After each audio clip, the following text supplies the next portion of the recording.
Congresswoman Kendra Horn. There she is, right there.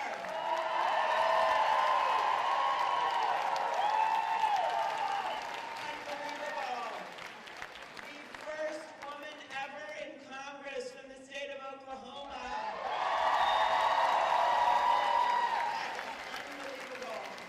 You know, we had actually the first woman in Minnesota who got elected to Congress. She actually had something really bad happen. She was there, she was doing a good job, and then her opponents got her husband drunk and got him to write a note to the newspaper that said she wasn't taking care of the house. I am not kidding, and they printed it on the front page, and then she went on to lose to a 6'3" man whose slogan was, "A man-sized man for a man-sized job." But things have gotten better since then. Things have gotten better. And so I want to thank her so much. So, and you know who else is here? Incredible people. You guys can sit down. Incredible people. We've got Representative Jason Dunnington is here. And then from this district, Representative Cindy Munson.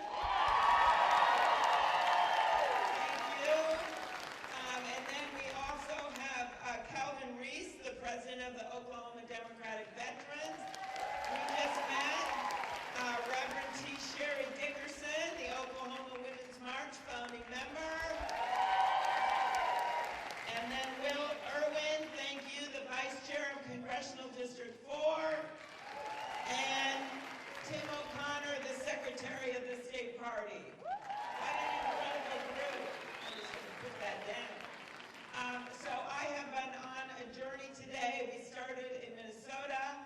We went to Fargo and had an incredible rally in Fargo. We then went to Little Rock, which was great, and got to see some of my friends there who used to be in the U.S. Senate.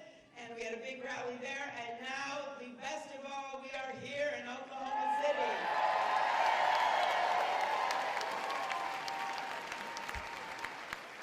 And we are on a journey, and I want to tell you one thing first off that's so important.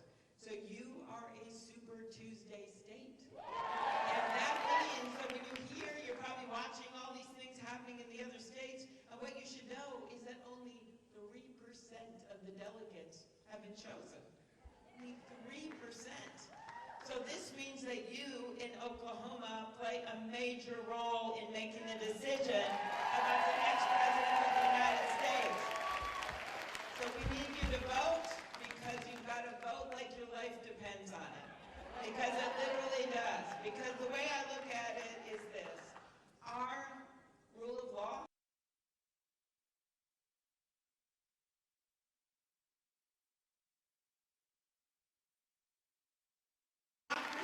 cannot handle 4 more years of a president who thinks he can bulldoze through it.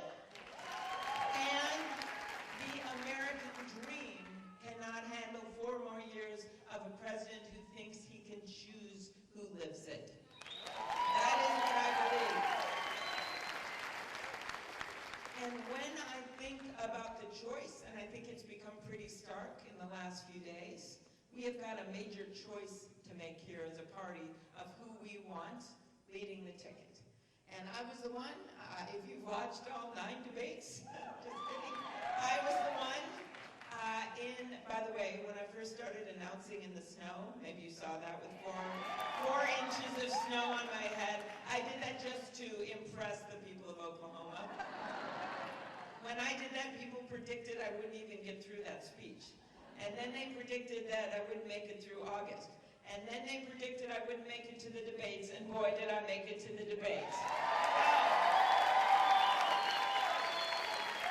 At the one debate we had in New Hampshire, actually, George Stephanopoulos asked if anyone had an issue with having a socialist leader ticket.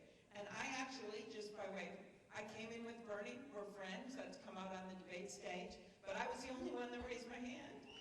Because I think that our job in this election is not just to win the presidency. I want to win big. And I want to win people over and bring people with us. And I want to make sure that Kendra Horn gets reelected.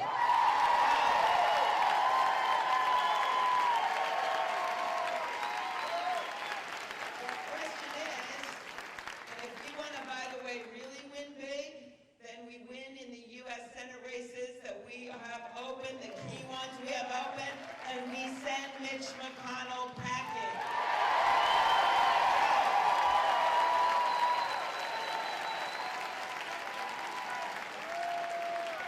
So, how do we do this? How do we do this? Well, I told you stark choice, and I think there really is a stark choice right now. And so let me submit the argument for me versus some of my friends that are up there on the debate stage. What I think we need is someone who understands the difference between a plan and a pipe dream. A plan is something that you can actually get done, and you show how you're going to pay for it. I actually believe that we are never going to be able to out-divide the divider-in-chief that's in the White House right now.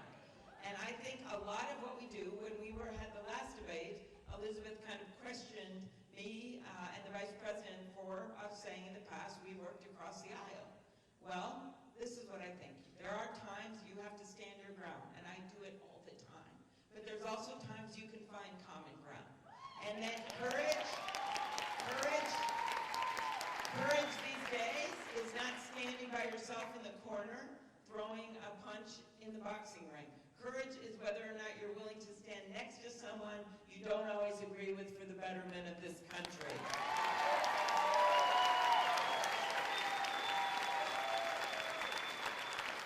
And when I think of states like Oklahoma, with your economy and all the things going on here, it really bugs me that I think we've only had 1 or 2 questions the entire 9 debates about rural issues.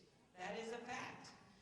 And I am someone that asked to be on the Agriculture Committee. I'm one of the most senior members of the Agriculture Committee, and I believe in my core what you do with your power matters. And I decided to start working on rural issues. And that means not just the Farm Bill, which I've worked on now through 3 Farm Bills, but I've also worked on rural education and understanding that when it comes to rural health care, that not one size fits all. So I think this idea, which Kendra understands, and so many of your Democratic reps understand, that we have to bring people with us. And by the way, that means our fired up Democratic base.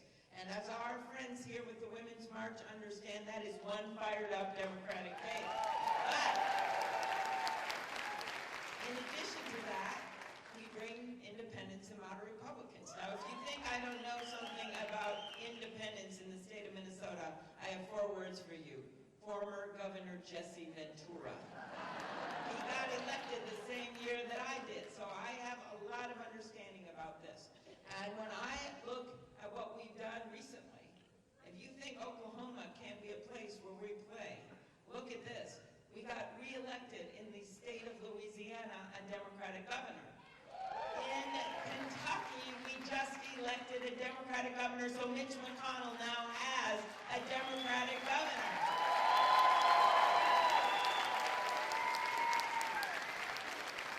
So, well, Kendra's election was on her merits, man, was it? And also the merits of all the work you did. You can see this happening across the country. And so when I step back and talk to people that maybe stayed home in the 2016 presidential, or maybe voted for another candidate, or maybe even voted for Donald Trump, this is what I see. They may not agree with everything that's said on the debate stage. I don't agree with everything that's said on the debate stage. But what they do agree on is this, and that is that the heart of our country is bigger than the heart of the guy in the White House. They agree.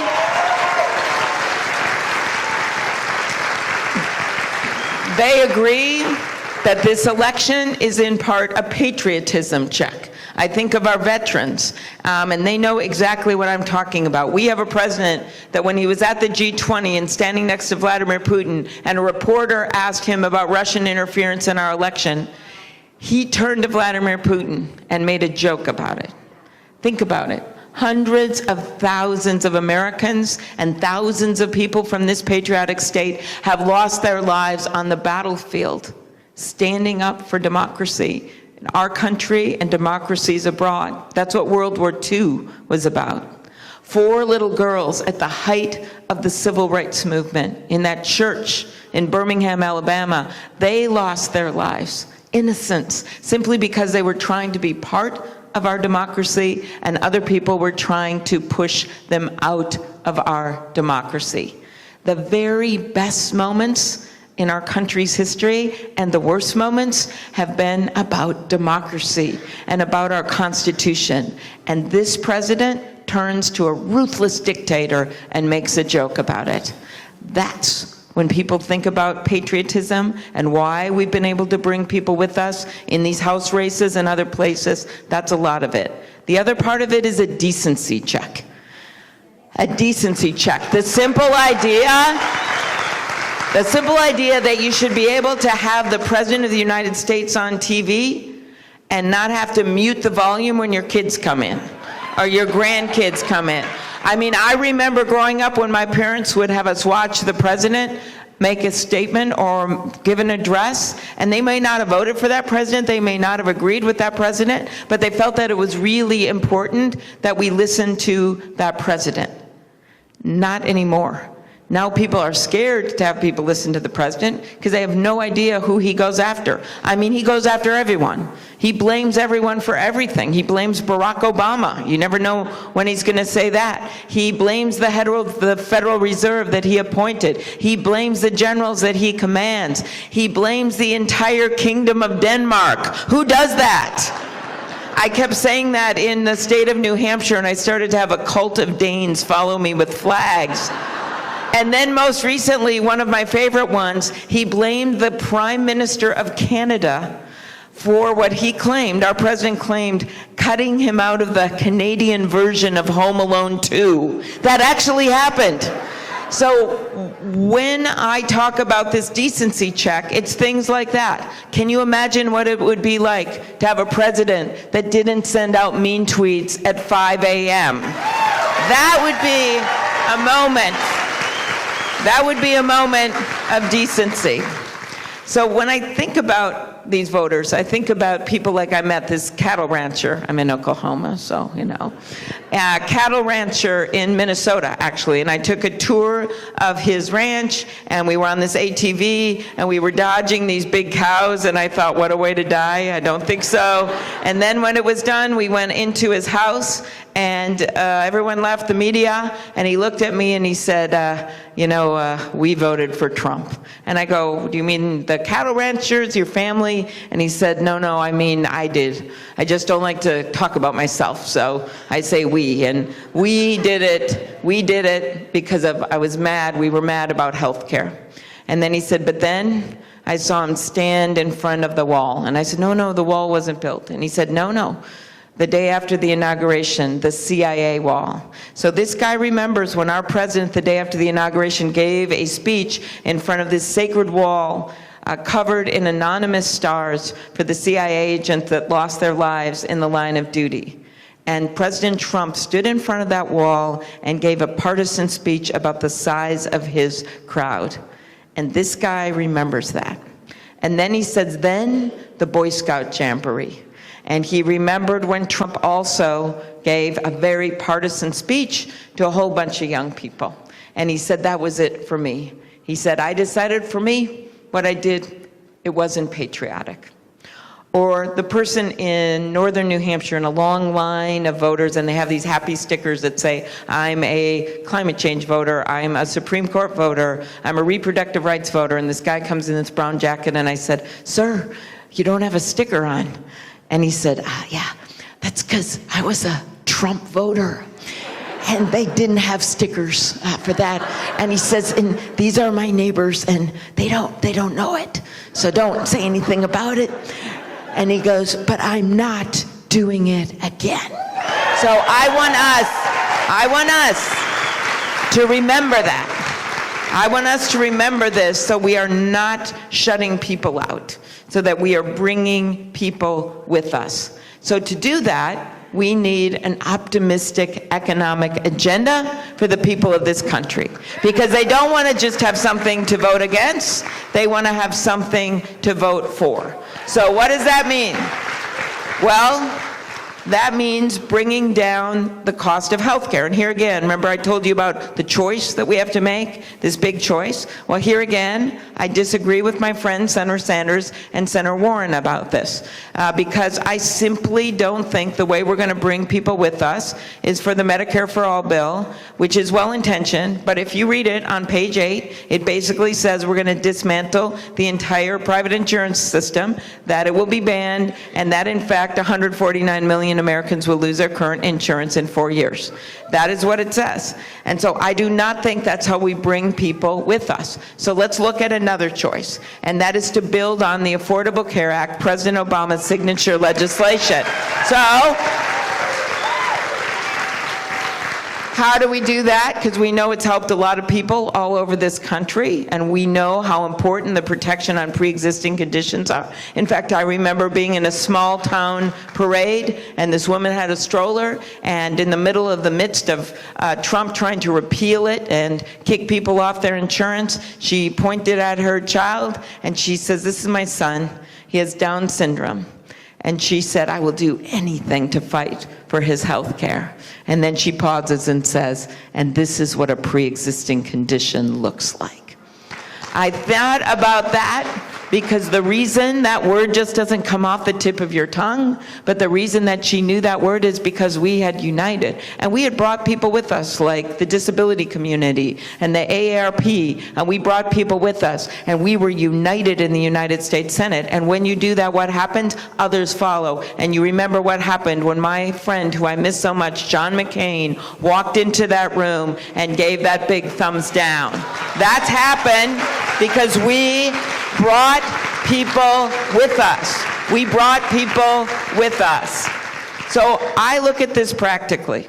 2/3 of the Democrats in the U.S. Senate are not on Medicare for All, even though I know it sounds good. And I look at what's a better solution, and then I look at something really practical, and that is that the Affordable Care Act is now nearly 10 points more popular than the President of the United States. So why would we want to blow it up?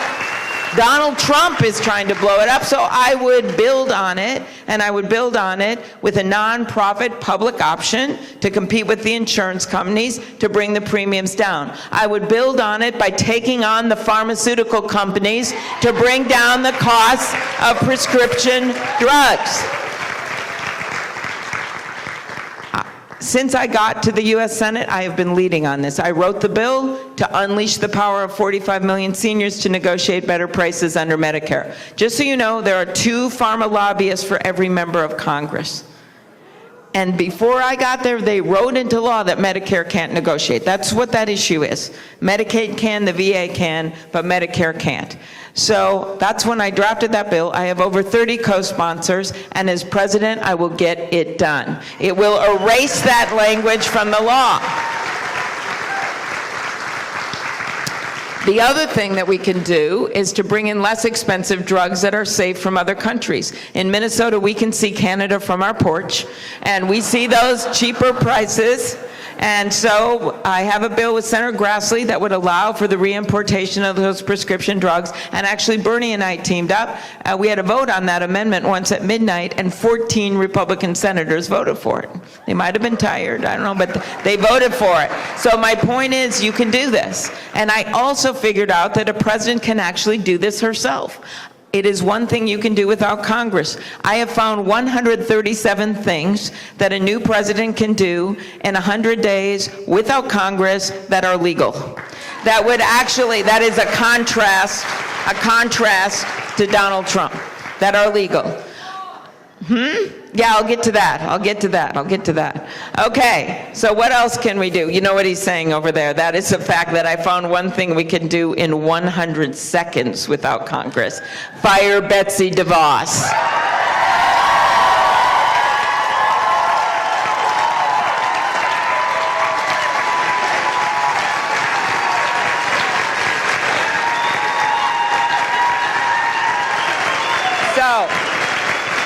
Other things, and you know this well in Oklahoma with the opioid epidemic and what you faced, is to actually get that money in big time because of the lawsuits with the opioid manufacturers, and make sure that money goes to treatment for people that need it, as well as other forms of addiction, as well as mental health. When 1 in 5 Americans suffer from mental health, that's why I put a major plan out there. We have seen a 30% increase in suicides in this country in 15 years. With where the increases big time are, veterans, people in rural areas who are feeling isolated, students, farmers, LGBTQ community. We should have more counselors in schools, and we should have more mental health beds for people to go to get the help that they need. So, for me, this is personal. My dad struggled with addiction my whole life growing up. By the time my husband and I got married, he got his 3rd DWI. And the judge looked at him and he said, you got to choose treatment or jail. And my dad chose treatment. And in his words, he was pursued by grace because of his faith, because of his family, and that treatment had changed his life. And he is now 91 years old in assisted living and sober. And in his AA group actually visits him in the assisted living, and in his words, it's hard to get a drink around here anyway. That leads me to actually last thing I want to say in this area is long-term care. And this is not just about seniors, this is about those of us my age and younger who are trying to take care of their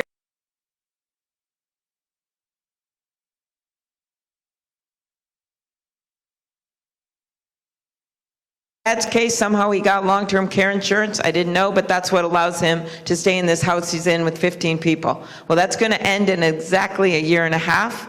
Then we go into his savings, which isn't as much as it should be because he got married 3 times, whole nother story. Then he goes on Medicaid, and I've already talked to Catholic Elder Care because the place he's in now doesn't take Medicaid. And his story is actually better than so many other people. And that's why I'm devoted to taking this on. We shouldn't be relitigating the Affordable Care Act. We should be doing something about long-term care. It is like the elephant in the room, and that is everything from strengthening Social Security and Medicaid to actually being innovative about making it easier for people to pay the premiums for long-term care insurance, and then making it easier for them to afford long-term care in general, and making it easier for them to stay in their homes and having senior housing and the like. Because actually there are so many seniors that want to volunteer or maybe even want to work part-time. I said that at a town hall on New Year's Eve, and these 3 women started laughing. I go, why are you guys laughing? They said, because we're the opposite. We're actually working and we want to retire. But I just think we have to adjust to this change that we're seeing demographically in our country. Which leads me to the other thing, and that is our economy and how we fit our economy with our education system. And this means making sure that, first of all, we have strong K through 12, as well as preschool. And this includes, by the way, our tribal schools. I think about this. I actually spent a lot of time on this when Senator Franken was in the Senate. He and I worked on this together because we had a tribal school that was just like literally there was mold on the floor, in the ceiling. We were able to get that funding. And by the way, I know how important the tribes are in Oklahoma. And just so you know, I'm hoping the next person I can send out here is our Lieutenant Governor, Peggy Flanagan, who is the highest ranking elected official in the United States of America, who is statewide office. She is our Lieutenant Governor and Native American. And she really wanted to be here. She's been campaigning for me all over the country, and so I hope you'll be able to meet her. So anyway, back to, you like her? Yeah. Okay, that's good. Okay, good. I got it. But back to our education system. So you look at our education system and you step back, you say, what do we need? Okay, well, we're going to have over 1 million openings for home health care workers. that we don't know how to fill in our nation. We are going to have over 100,000 openings for nursing assistants that require 1- and 2-year degrees. These are just examples. We're going to have over 70,000 openings for electricians, which can be good union jobs, right? And we are going to have not a shortage of sports marketing degrees. I know someone here has one. Congratulations. We are going to have a shortage of plumbers. And so as we look at this system, we know that means big investment in preschool and K through 12. It also means to me something Barack Obama wanted to do from the beginning, which is free 1- and 2-year degrees, which is where so many people get their start because there are many paths to success. Then 4-year degrees, we're going to have a lot of need for 4-year degrees. I think the best way is not the bumper sticker. We're going to another choice here. And I know free college for all sounds good, but that does involve something that I don't think makes any sense, and we're not going to be able to get people to vote for it, which is using hard-earned taxpayer money to send wealthy kids to go to college. I would rather earn that money and use that money big time. I've got a 500, whoop, there we go, a big plan that would actually use that money to make the money go where it should go. And that is by doubling the Pell Grants. Those are the ones that go to families in need. Those are loans, those are straight money from $6,000 to $12,000 a year, and then double the income level where you qualify from $50,000 to $100,000 a year. That would focus the money on where we need it and people that need it, and it would actually something that we could get done. Then, repaying student loans, I figure if multimillionaires can repay their yachts and refinance them, students should be able to refinance their student loans.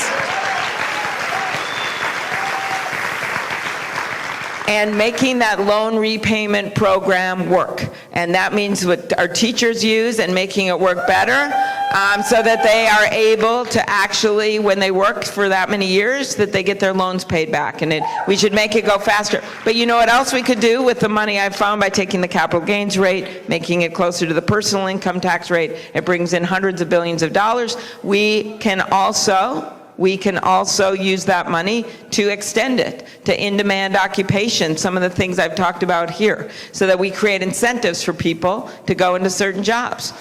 And, of course, the best way we fix that program is by firing Betsy DeVos. Okay, all right. So, thought I'd try it again. Other things. I think that kids that grow up in rural America should be able to live in rural America. That means, as I drove in here today, I saw your Oklahoma State Fair.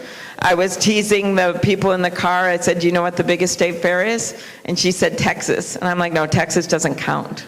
Because it's open for 30 days. If you look at a normal length state fair, Minnesota has the longest state fair. But we have something big in common with you in that our state fair is in a metropolitan area, just like yours is here in Oklahoma City. And I love that. You know why? Because then people from the rural parts of our state comes into the cities, and people that grow up in the cities are able to see that food doesn't magically appear on their table. And it is a way to bridge what they call that rural-urban divide. And I think that's something really, really important. So that's part of it. Doing something about climate change is part of it. Being smart about... And by the way, when we do this, we have to getting back into the International Climate Change Agreement, and we're in all kinds of things.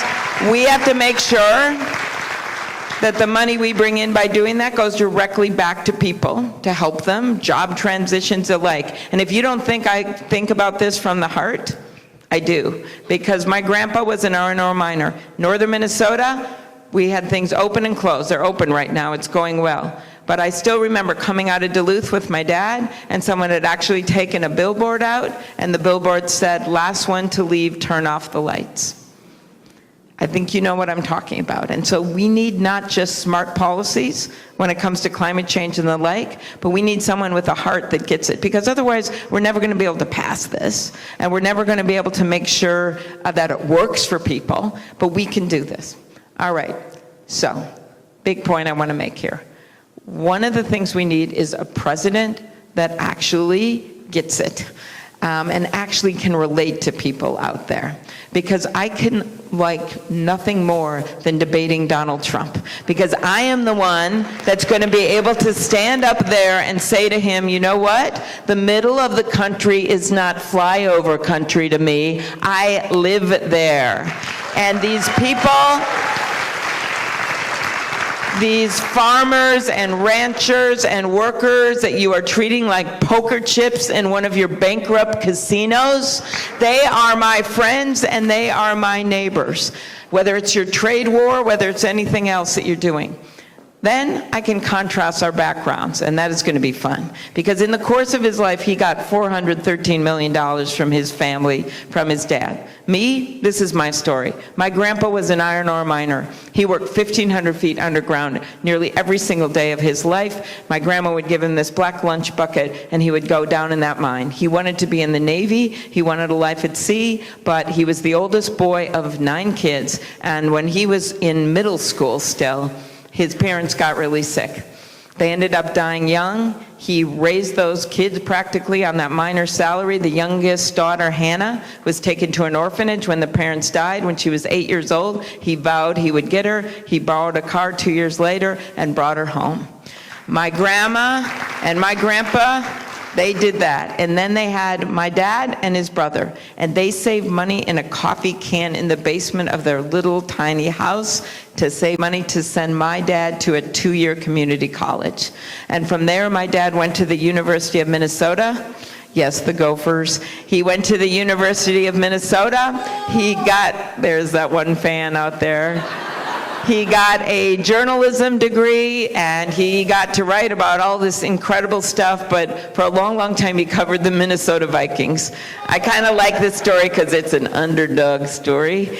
And he actually wrote a book in the early 80s, which is sadly still relevant today, called Will the Vikings Ever Win? My mom, she grew up in Milwaukee, which is going to be the site of our next convention. She wanted to be a teacher, and she moved to Minnesota because they had strong teachers' unions. And she ended up teaching 2nd grade until she was 70 years old. And I still meet people that say she was their favorite teacher. So I stand before you today as the granddaughter of an iron ore miner, as the daughter of a teacher and a newspaperman, as the first woman elected to the U.S. Senate from the state of Minnesota, and a candidate for president of the United States.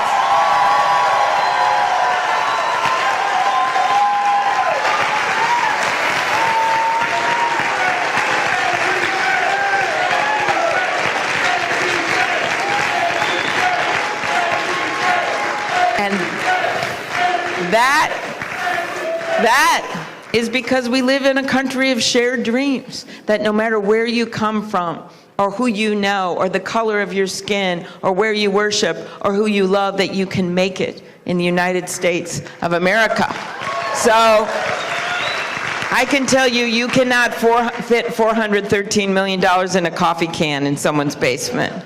But that coffee can was my family's trust. And I figure when you are given opportunity from someone, whether it's a parent or a grandparent or a teacher or someone you work with, you do not go into the world with a sense of entitlement. You go into the world with a sense of obligation, an obligation to lift people up instead of shoving them away, an obligation to bring people with you instead of hoarding it for yourself. So that is what, to me, is the core of what's going on. So I recently had a lot of time to think when I was sitting in the Senate at that impeachment hearing. And that did not turn out the way I thought it should turn out, although I did get to see the incredible courage of 2 of my colleagues, one Doug Jones of the state of Alabama that's running when he took that vote, and the other, Mitt Romney, who had the courage of his conviction.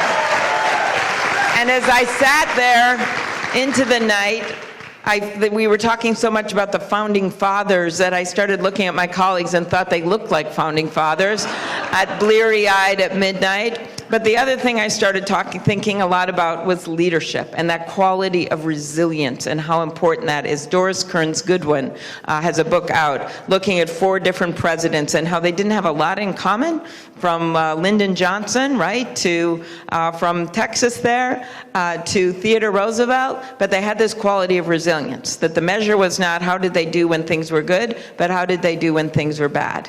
And then I remembered that story of Franklin Delano Roosevelt, who was so beloved because he got our country through one of the worst times. And when he died, they put his body on a train, and it went from Georgia to Washington, D.C. And people spontaneously stood along the tracks to show their respects. And the story is that this one guy was standing there, and he had his hat in his hands, regular guy, and he was sobbing. And a reporter went up to him, and he said, sir, don't mind me asking, but did you know the president? And the guy says, no, I didn't know the president, but he knew me. He knew me. That is empathy. That is the ability to put yourself in the shoes of someone else. So I will tell you this, if you are trying to figure out how to stretch your paycheck to pay for your mortgage or your rent or your kid's mortgage or your rent, I know you and I will fight for you. And if you are trying to figure out how you're going to fill either your prescription or your refrigerator, I know you and I will fight for you. And if you can't figure out how you're going to pay for the long-term care for your parents, like my dad, or the child care for your kids or sending them to school, I know you and I will fight for you. That's what's missing right now in our politics. So I am asking you to join me. I think you know I do not have the biggest bank account, all right? I am not the tallest person in that room. In fact, when the president went after Mayor Bloomberg for being short, and he said he was 5'4", I said, I am the only one that can claim to be 5'4", all right? And James Madison was 5'4". But what I do have is grit. The grit that got me through that snowstorm when I announced. The grit that got my husband and me through when our daughter was born and she couldn't swallow and we thought it was going to be this perfect time and we didn't even know if she was going to live, and then they kicked me out of the hospital in 24 hours because those were the rules of the insurance companies. And after she got a little bit better, I went to the legislature, not as an elected official, but just as a citizen, and got one of the first laws passed in the country guaranteeing new moms and their babies a 48-hour hospital stay.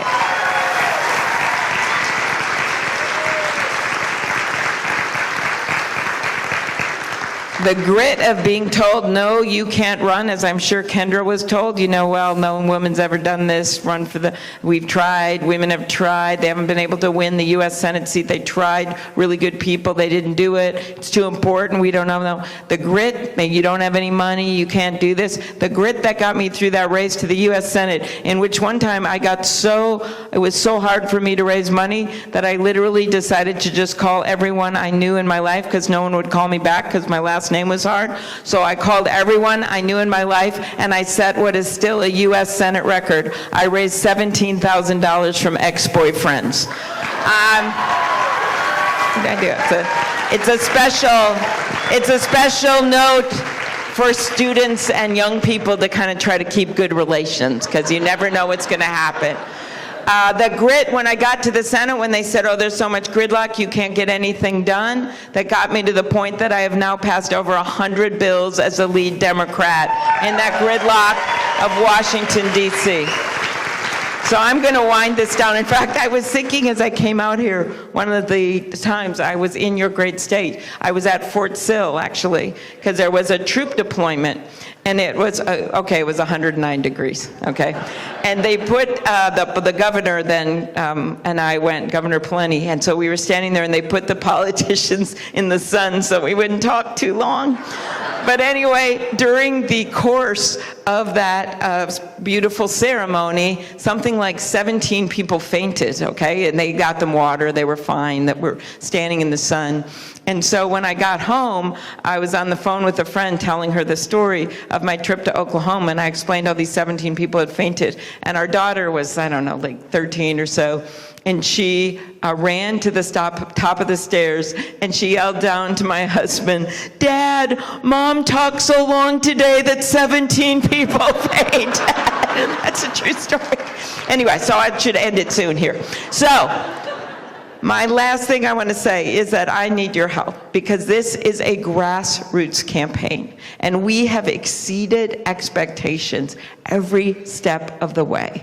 Every step of the way. And I have done it the right way. After that debate in New Hampshire from regular people online,